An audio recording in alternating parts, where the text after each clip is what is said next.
Yo, what's up, guys? Guess what?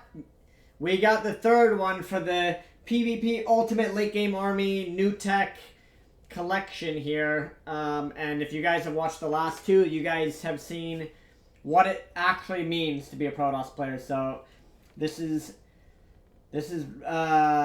basically we had PvZ, PvT, Protoss vs Terran, Protoss vs Zerg. Now we're gonna have Protoss versus Protoss. That's right, the mirror matchup.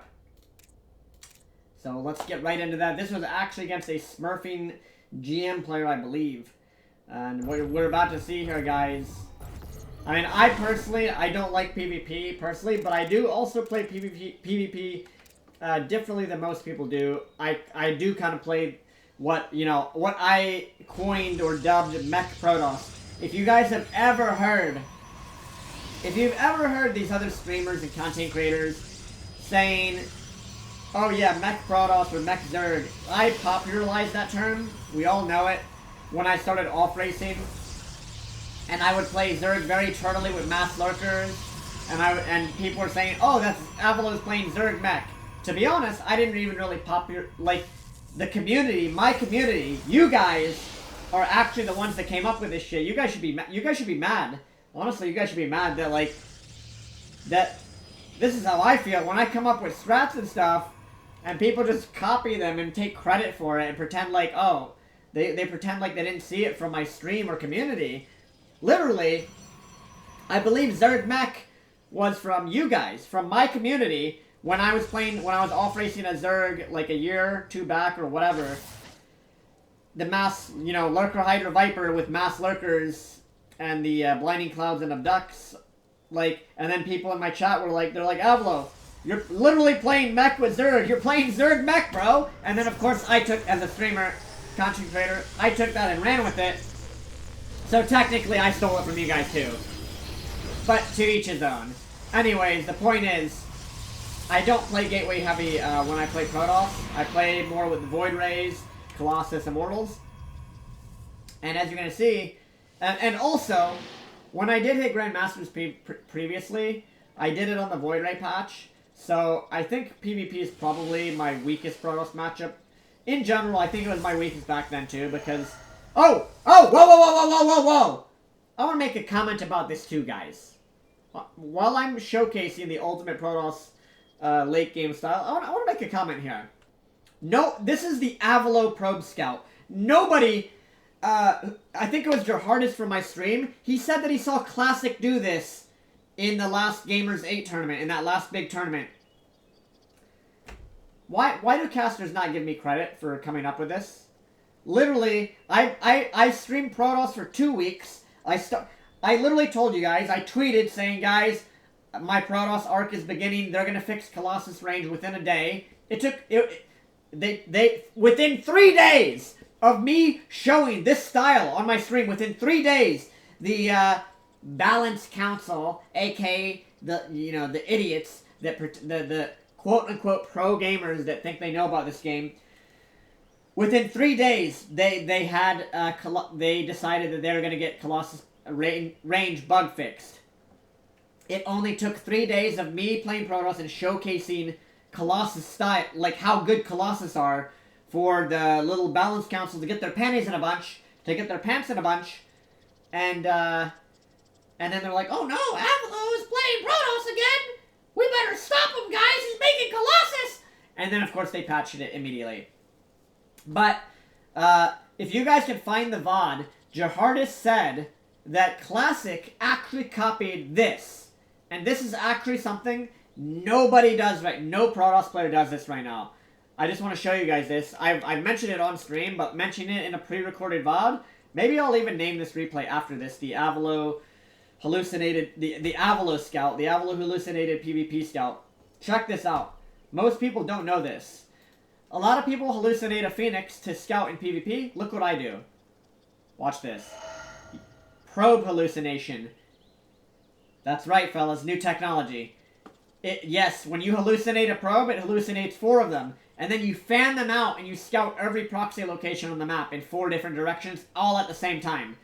That is the one thing that it does superior to a Phoenix Scout. You can scout I'm scouting through the center of the map, I'm scouting up here with the probe. I scouted down here for a proxy down here, and this probe, this hallucinated probe over here, scouted out 4 separate places. You cannot do that with the Phoenix Scout. That is a different. It is a slightly niche purpose. That is a slight different purpose. What do you get out of this? Well, I went Stargate. I can keep my Phoenixes back home. I don't have to scout with my Phoenixes. So if he flies in with an Oracle, I can kill his Oracle. I can find the proxy if he found one. Obviously, theoretically, why is the hallucinated Avilo probe scout, why is this stronger than a hallucinated Phoenix Scout? Because you fan out and you immediately scout all proxy locations simultaneously. A Phoenix Scout only allows you to scout one portion of the map at a time, and then if you send your Phoenix all the way around, eventually you'll scout the other potential proxy location. The Avilo hallucinated probe scout, it lets you scout all 4, like the middle path, this side for the proxy, this side, 4 separate places. That is the one advantage. Obviously, you shouldn't do. I think it's like maybe on the first hallucinated scout, that's worth it. And then after that, then you can go to the standard Phoenix scouting. But I'm surprised more Protoss players have not realized that you can actually do that with a probe. And that's because I'm a genius. I'm the god of mech. I come up with different metagame things that people end up using. Anyways, so my opponent here, obviously, we saw that he was going for this. We saw the Twilight. We scouted it with the Oracle and with the Phoenix. And I opened up double Stargate Phoenixes. And then I think at one point, as you guys will notice, I love Void Rays. So I think I canceled these, if I remember right. I think I canceled... At one point I canceled it. Yeah, I canceled it. My game memory is pretty good. So actually, I realized that I wasn't going to be able to do much with the Phoenixes, and I wanted to get a beefier... I wanted to get actually army strength, increase my army strength. And I knew that the Phoenixes, I couldn't overwhelm the amount of Blink Stalkers he had, so I just harassed them. He has enough that if I kept building Phoenixes, I didn't feel like I would, like... I feel like he would have gotten the advantage, so now I'm building Void Rays and Immortals to deal with his Blink Stalkers. I'm getting out the Robo, the Robo Bay, so that I can get Colossus, because Immortal plus Colossus plus Void Rays, along with some Phoenixes in there, and you notice I'm using my Oracle to spam defensive stasis wards. I'm still scouting with Phoenixes as well, so that, but you'll notice that whenever I do build an Oracle early game, if I couldn't get much damage with it, I spam defensive stasis wards. This is actually such a big deal in PvP. But yeah, so now I'm actually getting Colossus. You notice, again guys, with this style, it's a common, you'll notice a common theme in the games that I'm showing you of when I actually got an early Dark Shrine too.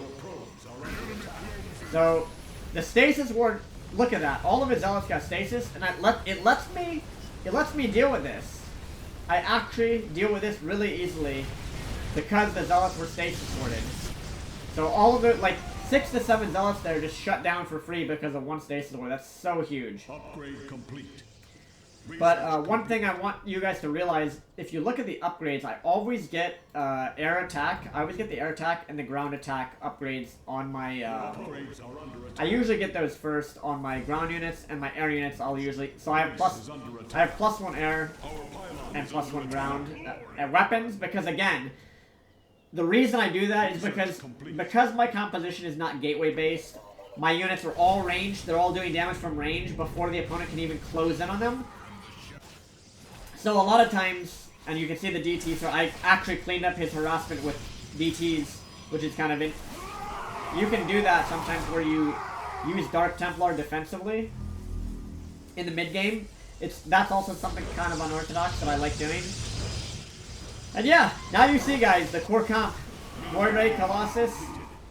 Void Ray, Colossus, High Templar. Now, you do have to be careful, because if you overbuild Colossus in PvP, the opponent will do what I'm doing, and he'll start spamming Void Rays. So that is something to remember here. And you can see that I'm actually getting Plasma Shields and Air Armor. Again, the interesting thing, guys, Plasma Shields is so good because it applies to all of your units and buildings. So I think people don't realize that Plasma Shields is like building armor. It's like Terran building armor, but it applies to all of your units too as well, because everything is shielded. Also, it applies like Archon. It benefits Archons a lot as well. And you'll notice when I play this style, I'm mostly building Robo units, Stargate units, and then Archons and High Templars, so Plasma Shield is definitely better than, you want to get that instead of armor. Instead of ground armor. And, so yeah, you can see my army, we're high-tech now. He's building carriers at this point. I don't think I even knew that he was. Obviously, you can kind of, at this point in the game, and he also does his own counter DT harass himself. This is what happens in PvP late game a lot of times. But yeah, we're both at 200 supply. I have a better army comp. He's trying to make his army comp better by making carriers now, of course. He has 2. But I think my army comp is still really, really strong. Much stronger than his. He's also getting DT Blink.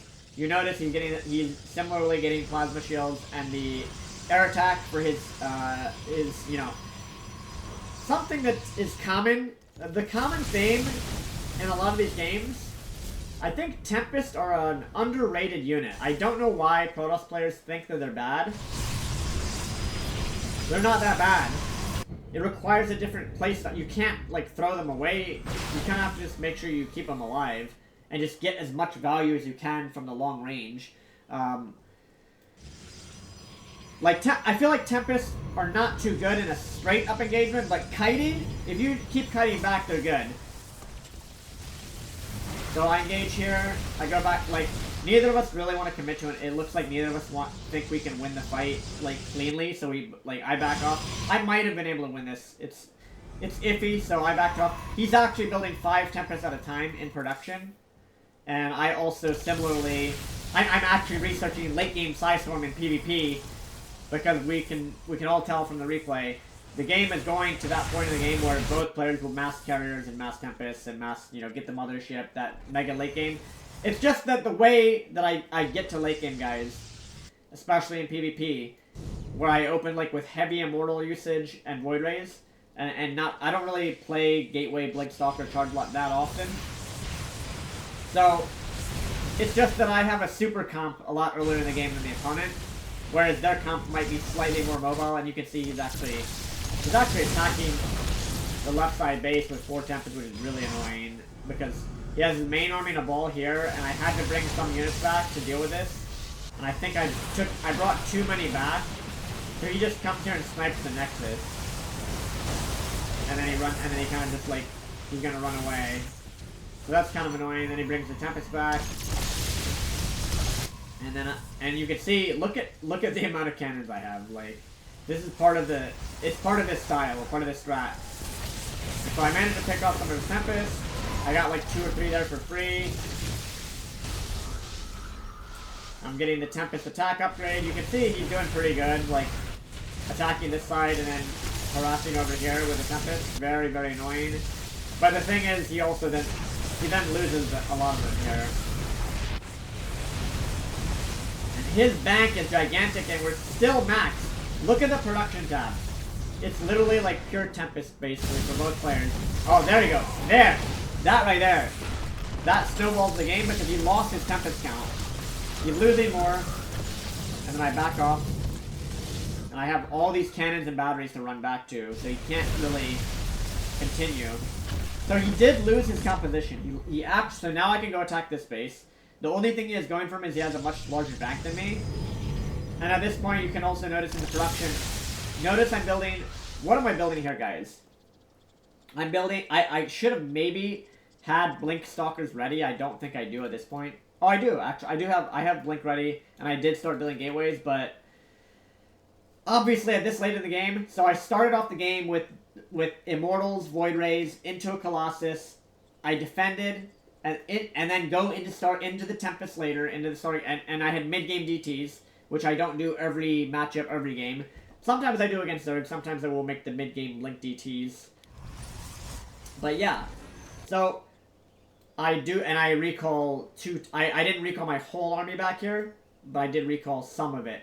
And he might have thought that I recalled more, because what happened next is I take that out, and then he tries to fight me.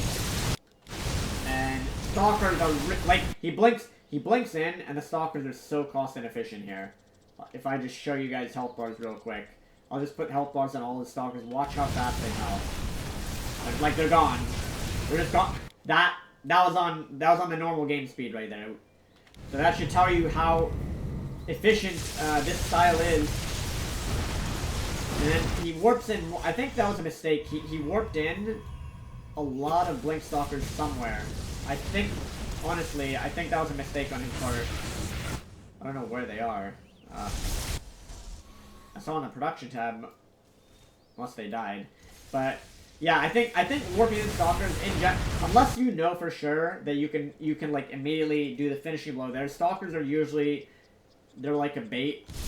You almost get, sometimes you can get baited to make them.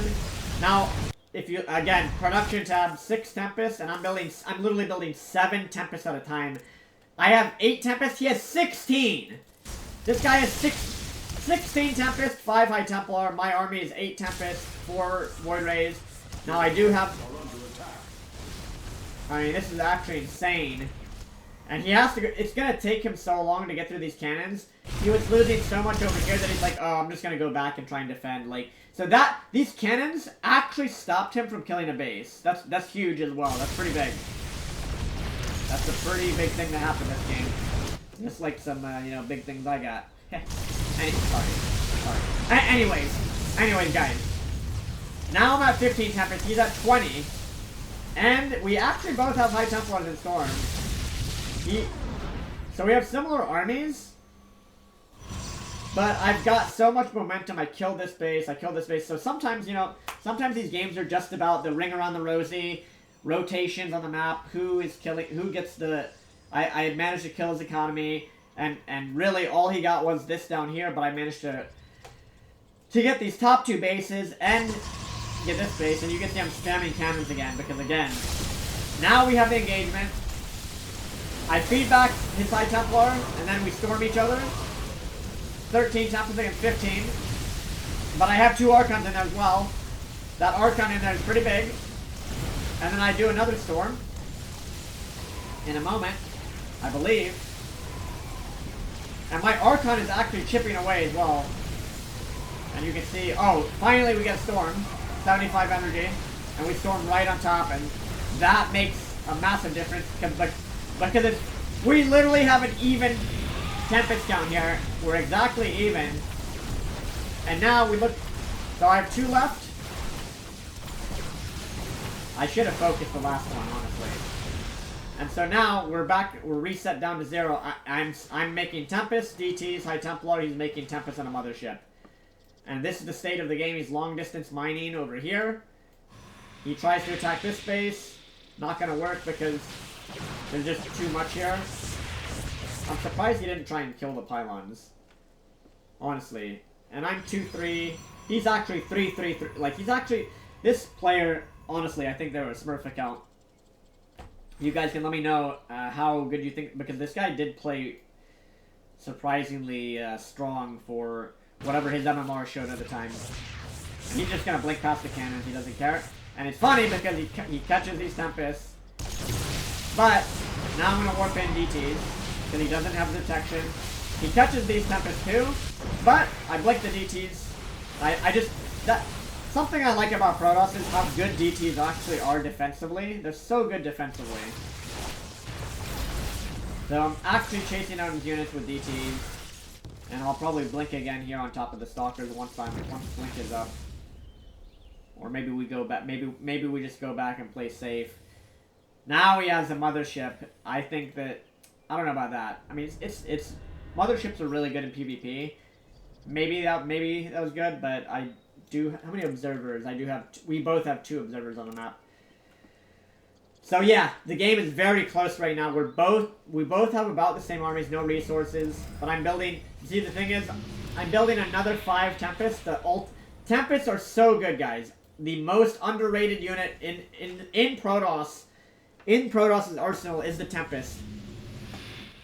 I think after this series releases, I think we might see some more Protoss players test out using Tempest more as a like almost before the end game. I feel like Tempests are so strong because let me tell guys, what the Tempest does is it pulls the opponent into your army of splash damage. It pulls them into your Colossus, into your Storms. into your photon cannons. Like, that's what the Tempest does. It pulls the opposing army into you. And so you can see, I take out the mothership. That mothership actually had insane value because he gets to kill all the Tempest now. And this is kind of risky, but he lost all of his observers. I have 4 of these. These are all my observers right here. He doesn't have observers, guys. So I warp in. I'm still warping in Tempest, but I warp in DTs. He has no obs. He's furiously making an observer and an oracle. It's too late. It's too late here. And the game is so close, he can't afford to lose these. I think I should blink after that. I should definitely blink after that. The game is so he cannot afford to lose these units. Please tell me I blink in. I should just blink in and kill that. And I think that right, like now he's just losing units. And I do finally blink in, and that right there, I believe that's game. Take out the Nexus, the DCs are really, really fast. And he tries to jump on these, but like the DTs are just too good, and then of course he starts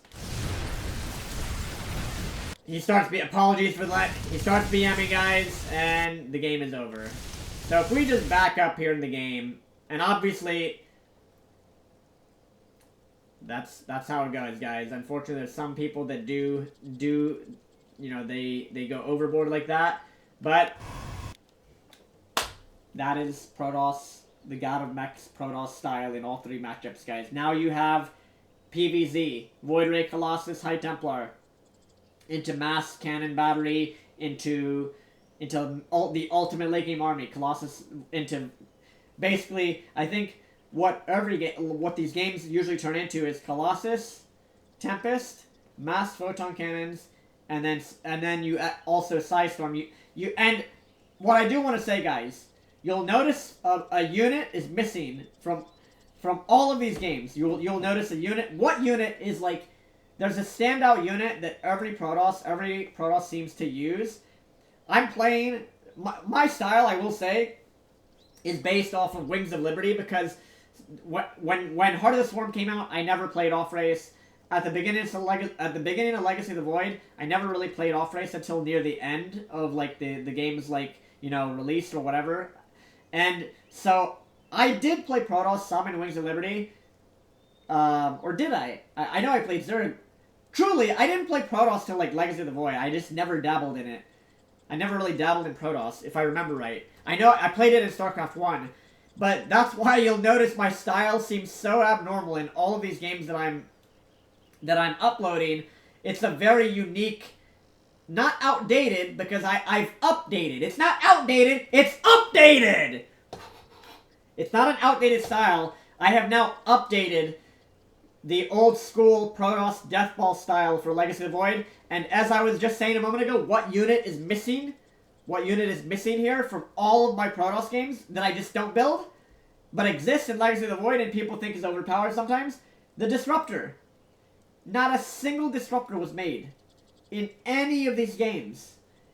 And yet the games look completely fine. It looks like the Disruptor's not even in the game. The game, like, it's completely... This is the ultimate style. It's my stylistic preference. I don't like Disruptors because I never learned to use them, really, to be honest. I know that they're good. If you do like Disruptors, you can actually, obviously, probably incorporate them into this style to make it even stronger. I bet. Maybe I'm actually tempted to do, like, a Protoss to do a new run from, like, Bronze to GM, but, like, actually, like, play the way I'm playing, but, like, abuse Disruptors, like, with this style. But the thing is, here's the thing that makes this so strong over the Disruptor style, or rather, a different strength. Maybe not stronger, maybe not weaker, but there is a strength that the style I'm playing does have over Disruptors. My units have an auto attack. Every single one of my units it's not a spellcaster unit. The Disruptor technically is a spellcaster. It has an ability. It does the ability, and then nothing, and then so it goes from 0 DPS to a huge amount of DPS back down to 0 in an instant. So you might have 0 damage per second, or you might have you killed their whole army in a split second, which is also why a lot of people don't like it and why it also got a slight nerf, if I remember correctly. A justifiable nerf. It's bad for the game if things end instantly. Same thing happens in League of Legends. People hate it when like you get one shot. No one likes the one shot. So the strength of this style is, for example, if you're fighting against Mass Hydra, your Colossus have persistent, consistent damage. They're doing damage and killing the enemy army over time. Your army is like your units are attacking. Like you're doing damage. It's slower, but it's constant damage. Same thing with a Void Ray. A Void Ray is doing constant DPS or damage or a huge amount of DPS, especially with prismatic alignment. So that is the advantage of this style. The disadvantage is it doesn't have that burst, insta-win potential that a disruptor making like 8 to 10 disruptors has. And obviously also disruptors, Vikings don't work against disruptors because Vikings can't shoot down, corruptors can't shoot down. So disruptors do have disruptors actually, I think if my Protoss would actually be even more insane if I did learn to incorporate maybe instead of building immortals into my comps, build disruptors instead. I could probably, honestly, I could get even better at the game, which is scary to think about. My Protoss could actually get even better. But I think a lot of your guys' Protoss and a lot of Protoss players out there could get better from what you saw here and this series of games that I've commentated. I'll definitely upload more single game commentary. So let me know what you guys think in the comments. I know I'm talking a lot here. Let me know what you think about the Avilo Probe Scout. You help me think of a name, guys, for this, and maybe we can popularize a name for this Probe Scout, for the quadruple hallucinated Probe Scout, which is, I think, again, if somebody out there can find the VOD, of Classic doing this in Gamers 8, find the VOD, let me know, because I find it hilarious that pro gamers are actually copying what I'm doing on the ladder with Protoss. And I've noticed, and I don't know if you guys noticed, a lot more Protoss players, including Classic, were also playing more turtly and more slow and spamming cannons and playing late game a lot. Not that they weren't before, but I think we're seeing a resurgence lately of the ultimate Protoss Death Ball late game supercharged style because also I think people are starting to come to the conclusion that since the map pool has not been updated, you kind of have to you might as well do something. If the other way, if playing Mass Gateway doesn't work against the other races, you might as well do something similar that will let you play the game in a late game off of less bases. Because the thing is, you can play this off 2 base into a later third, just like Mech. Same thing as Mech Terran, where you play, you survive, get your third, and once you have your third going, then suddenly you're into the game. You can play the game now. So there you have it, guys. Let me know what you think. Like, comment, subscribe. There's more videos on the way. I hope you guys, are enjoying the YouTube uploads, and there's more YouTube uploads on the way. Let me know what you think of this new Protoss style, this old school style that I've updated for 2023. Let me know what you guys think. Let me know what you want for maybe future videos about this. And yeah, I will see you guys later. Peace out, dudes. See you later. Hope you enjoyed. Make sure you like the video. See ya.